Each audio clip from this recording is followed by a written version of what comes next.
தொடர்ந்து எந்த ஒரு நிகழ்ச்சி ஏற்பாடு செய்ய வேண்டும் என்று கோரிக்கை வைத்தாலோ இல்ல துறை சார்ந்து திட்டங்களை முன்வைத்தாலோ இல்ல என்னுடைய தேவைகள் இதுவாக இருக்கு என்று தெரிவித்தாலோ தொடர்ந்து எனக்கு ஒரு தந்தையாக இருந்து அனைத்திலுமே உறுதுணையாக இருந்து நீ செய்மா நான் கூட இருக்க அப்படின்ட்டு ஒவ்வொரு நிகழ்ச்சியோ எனக்கு துணையாக இருந்து செயல்படுத்தும் மாண்புமிகு இந்து சமய அறநிலைத்துறை அமைச்சர் அண்ணன் அவர்களை வருக வருக வருக என்று மீண்டும் ஒருமுறை அன்போடு வரவேற்கிறேன். நன்றி. தந்தை ஸ்தானத்திலிருந்து கண்ணீர் மல்க கூறினார்.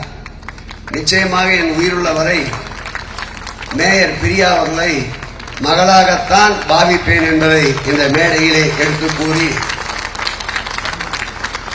எல்லா நிலையிலேயும் அடுத்த ஒரு 1/4 நூற்றாண்டுக்கு இந்த இயக்கத்தை கடத்த வேண்டிய பொறுப்பு தமிழகத்திற்கு உண்டு.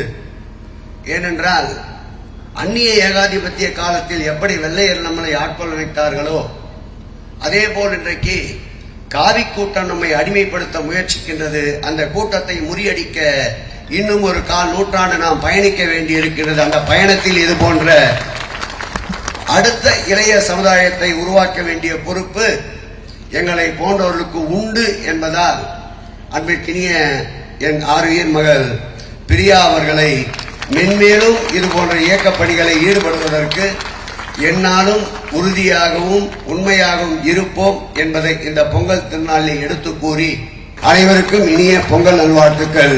நன்றி, வணக்கம்.